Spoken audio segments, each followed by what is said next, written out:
Hello guys. तो आपका education रोशन 1 million में आपका स्वागत है। तो आज का जो है हम इस वीडियो में बताने जा रहे हैं एनसीईआरटी क्लास 10th का चैप्टर 1 रासायनिक अभिक्रिया एवं समीकरण का प्रश्नोत्तरी जो कि विज्ञान का है। इसका आप लोग बहुत ध्यान से समझिएगा।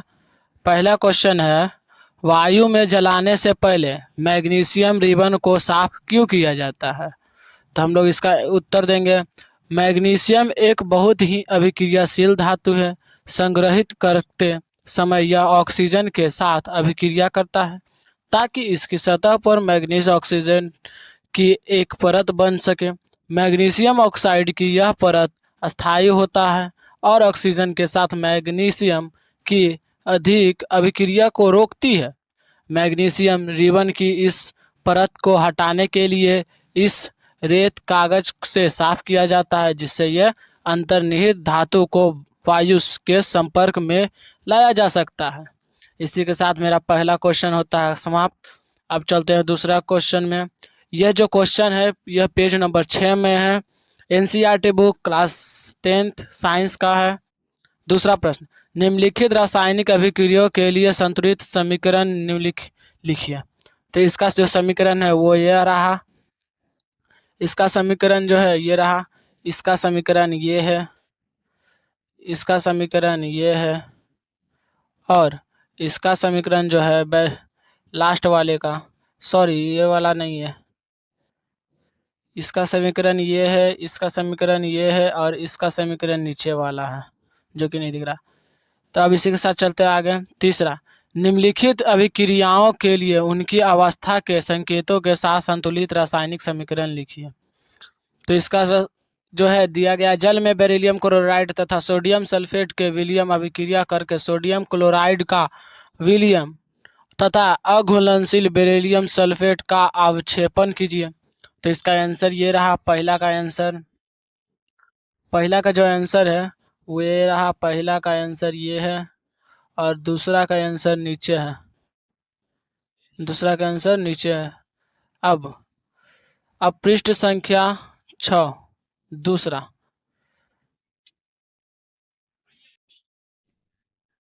यह पेज नंबर जो क्वेश्चन है पृष्ठ संख्या 6 पेज नंबर 11 का क्वेश्चन है। किसी पदार्थ X के विलयन का उपयोग सफेदी करने के लिए होता है। पहला है पदार्थ X का नाम तथा इसका सूत्र लिखिए। तो X का नाम CaO है। इसका आंसर ये रहा, उत्तर है। और इसका पृष्ठीकरण जो है ये रहा।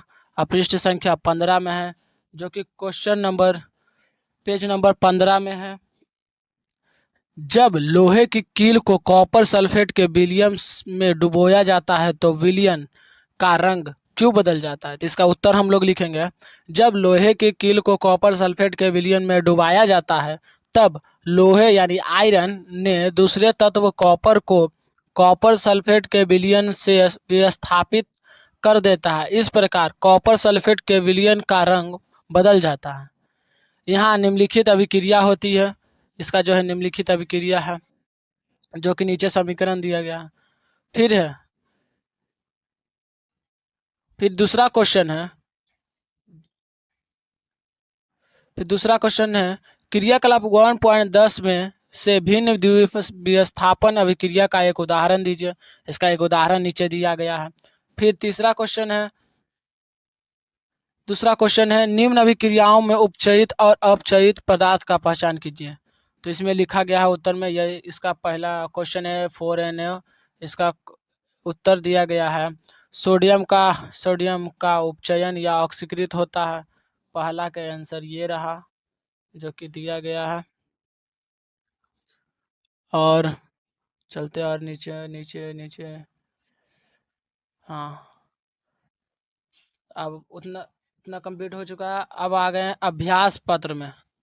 अभ्यास पत्र हर एक किताब के चैप्टर में दिया रहता है। तो इसमें लिखा है, नीचे दिए गए अभिक्रियाओं के संबंध में कौन सा कथन असत्य है, मतलब गलत है। तो पहला इसमें दिया गया, पहला सीसा अपचयित हो रहा है। दूसरा कार्बन डाइऑक्साइड उपचयित हो रहा है। तीसरा कार्बन उपचयित हो रहा है। चौथा लेड ऑक्साइड उपचयित हो रहा है। तो इसका उत्तर होगा पहला और दूसरा। दूसरा क्वेश्चन है, समीकरण दिया गया है, इसका 4 गो ऑप्शन दिया गया है। Fe2O3 plus 2Al2O3 plus 2Fe।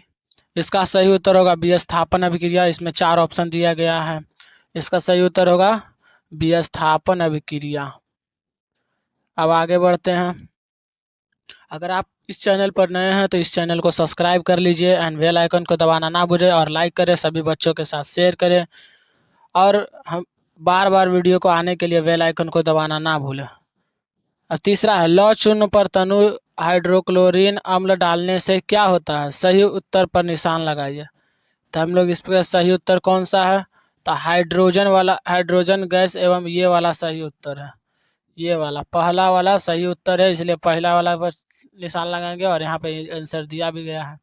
चौथा, संतुलित रासायनिक समीकरण क्या है और रासायनिक समीकरण को संतुलित करना क्यों आवश्यक है? यह क्वेश्चन पूछा गया है। इसका हम लोग बहुत शॉर्ट में आंसर देना है, क्योंकि हमें याद भी तो करना रहता है ना। तो पहला, एक संतुलित रासायनिक समीकरण में किसी भी रासायनिक अभिक्रिया के उत्पाद तत्वों के परमाणु की संख्या अभिक्रिया तत्वों के परमाणु की संख्या के बराबर होता है। द्रव्यमान संरचना का नियम का पालन करने के लिए रासायनिक समीकरण का संतुलित होना आवश्यक है। रासायनिक समीकरण को संतुलित होना बहुत ही ज़्यादा आवश्यक है। इसका आंसर जो हम लोग लिख लेंगे। पांचवा प्रश्न है, निम्न कथनों को रासायनिक समीकरण के रूप में परिवर्तित करें। तो पहला दिया गया निम्नलिखित, इसका जो है आंसर है वो पहला का आंसर होगा ये, दूसरा का आंसर होगा ये, तीसरा का आंसर होगा ये और चौथा का आंसर होगा ये। आप लोग को इसमें आप लोग देख लीजिएगा और लाइक करना ना भूलिएगा। इसका आंसर हुआ, पहले आप लोग क्वेश्चन लिख लेंगे, फिर इसके बाद ये 4 का आंसर हुआ। फिर छठा है, निम्नलिखित रासायनिक समीकरण को संतुलित कीजिए।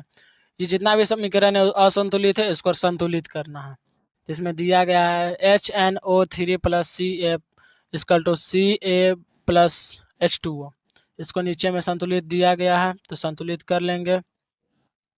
इसका जो है संतुलित यहाँ पे दिया गया है, सेकेंड वाला का भी दिया गया है, थर्ड वाले का भी दिया गया है, फोर्थ वाले का भी दिया गया है। लाइक करना ना भूलें एंड शेयर करना ना भूलें। अब सातवां, निम्नलिखित अभिक्रियाओं के लिए संतुलित रासायनिक समीकरण लिखिए। इसके लिए संतुलित समीकरण लिखेंगे, जो कि यहाँ पे दिया गया है, देख सकते हैं, यहाँ पे देख सकते हैं, देख ली सकते हैं। आप इस चैनल पर नए हैं तो वीडियो को लाइक और चैनल को सब्सक्राइब करना ना भूलें। आठवां, निम्न अभिक्रियाओं के लिए संतुलित रासायनिक समीकरण लिखिए। सभी में इसमें समीकरण लिखना है, तो समीकरण नीचे इसमें दिया गया है। पहला का समीकरण दिया गया है, पहला है विस्थापन अभिक्रिया, दूसरा वियोजन अभिक्रिया, तीसरा संयोजन अभिक्रिया, चौथा विस्थापन अभिक्रिया।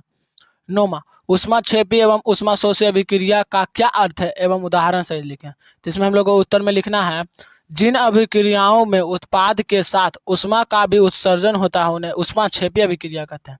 जैसे C+O2 इक्वल टू CO2, इसमें ऊष्मीय ऊर्जा का उपयोग होता है। अब दूसरा लिखेंगे उसी में, जिन अभिक्रियाओं में ऊष्मा का अवशोषण होता है उन्हें ऊष्माशोषी अभिक्रिया कहते हैं। जैसे अब 10वां प्रश्न है, 10वां प्रश्न में ऊष्माक्षेपी अभिक्रिया क्यों कहते हैं, वर्णन कीजिए। उसका उत्तर लिखेंगे, श्वसन को ऊष्माक्षेपी अभिक्रिया कहते हैं क्योंकि श्वसन में ग्लूकोज का ऑक्सीकरण होता है, जिससे बड़ी मात्रा में ऊष्मीय ऊर्जा उत्पन्न होती है, इसलिए ऊष्माक्षेपी कहा जाता है। 11वां प्रश्न, वियोजन अभिक्रिया को संयोजन अभिक्रिया के विपरीत क्यों कहा जाता है, इन अभिक्रियाओं के लिए एक समीकरण लिखिए। तो सबसे पहले तो बताएंगे कि वियोजन अभिक्रिया को संयोजन अभिक्रिया के विपरीत क्यों कहा जाता है।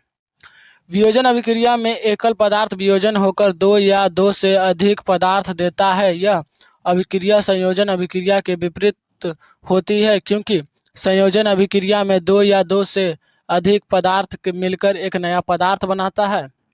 अब संयोजन अभिक्रिया का एक एग्जाम्पल यहाँ पे दिया गया है, Ca+H2 इक्वल टू Ca√OH+2। अब 12वां प्रश्न है, इसका साइड में देख सकते हैं।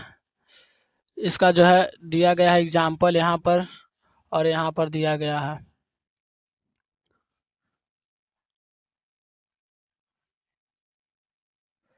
अब आगे बढ़ेंगे, हम लोग अब 12वां प्रश्न में पूछेंगे। तो हम लोग अब 13वां प्रश्न से स्टार्ट करेंगे। विस्थापन एवं द्विविस्थापन अभिक्रियाओं में क्या अंतर है, इन अभिक्रियाओं के समीकरण को लिखिए। तब इसका जो है समीकरण को लिखा गया है साइड में, इसका जो है समीकरण को साइड में लिखा गया है और नीचे उत्तर में लिखा गया है, जब कोई दूसरे तत्व को उसके यौगिक से विस्थापन कर देता है तो वह विस्थापन अभिक्रिया होती है। इसका जो है आंसर यहाँ पे दिया गया है, आप देख सकते हैं यहाँ पे। इसका यह जो है टोटल आंसर हुआ, इसका जो है टोटल आंसर हुआ 14। सिल्वर का शोधन में सिल्वर नाइट्रेट का विलयन से सिल्वर प्राप्त करने के लिए कॉपर धातु द्वारा विस्थापन किया जा गया है। इस प्रक्रिया के लिए अभिक्रिया होता है। इसका जो है आंसर दिया गया है, नीचे यहाँ पे देख सकते हैं। इसका आंसर जो है यह दिया गया है, यह दिया गया है। फिर है अवक्षेपण अभिक्रिया से आप क्या समझते हैं एवं उदाहरण दें। तो ऐसी अभिक्रिया जिसमें अविलीय लवण प्राप्त होता है उसे अवक्षेपण अभिक्रिया कहते हैं। जैसे Na2CO3 plus CaCl equal to CaCO3 plus 2NaCl। फिर 16वां प्रश्न है, ऑक्सीजन के योग या ह्रास के आधार पर निम्न पदों की व्याख्या कीजिए। इसका जो आंसर यहाँ पर दिया गया है, ये जो थोड़ा बड़ा है लेकिन यूजफुल है, इससे आप लोग को ज़्यादा समझ में आएगा। बड़ा है लेकिन यूजफुल है, इतना जान लीजिए। 17वां का एक भूरे रंग का चमकदार तत्व X को वायु की उपस्थिति में गर्म करने पर वह काले रंग का हो जाता है। इस तत्व X एवं उस काले रंग के यौगिक का नाम बताइए। तो उत्तर में दिया गया है, भूरे रंग का तत्व X कॉपर है, जिस पर कॉपर ऑक्साइड की काली परत चढ़ी है। कॉपर को गर्म करने पर निम्नलिखित समीकरण प्राप्त होते हैं, जो दिया गया है यहाँ पे 2Cu। अब 18वां प्रश्न, लोहे की वस्तुओं को हम पेट क्यों करते हैं। लोहे की वस्तुओं को, उत्तर में दिया गया, लोहे की वस्तुओं को पेंट किया जाता है क्योंकि यह उनमें जंग लगने से रोकता है। पेंट करने पर नमी और वायु लोहे के संपर्क टूट जाता है और इस प्रकार जंग नहीं लगता है। 19वां प्रश्न, तेल एवं वायुयुक्त वसायुक्त खाद्य पदार्थ को नाइट्रोजन से प्रभावित क्यों किया जाता है। खाद्य सामग्रियों को संग्रहित करने वाले थैलियों में से ऑक्सीजन हटाकर उसमें नाइट्रोजन जैसे कम सक्रिय गैस से युक्त कर देता है ताकि उनका उपचयन ना हो सके। 20वां एवं आखिरी प्रश्न, निम्न पदों का वर्णन कीजिए तथा प्रत्येक का एक एक उदाहरण दीजिए। पहले है संक्षारण, दूसरा है वर्गीकृत गंधिता। पहला संक्षारण, जब कोई धातु अपने आसपास अम्ल, आर्द्रता आदि के संपर्क में आता है तब यह संक्षारित होती है और इस प्रक्रिया को संक्षारण कहते हैं।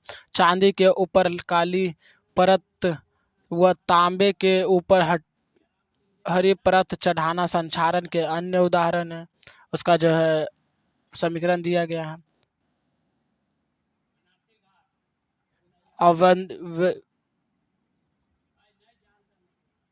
विकृत गंधिता का भी आंसर दिया गया है।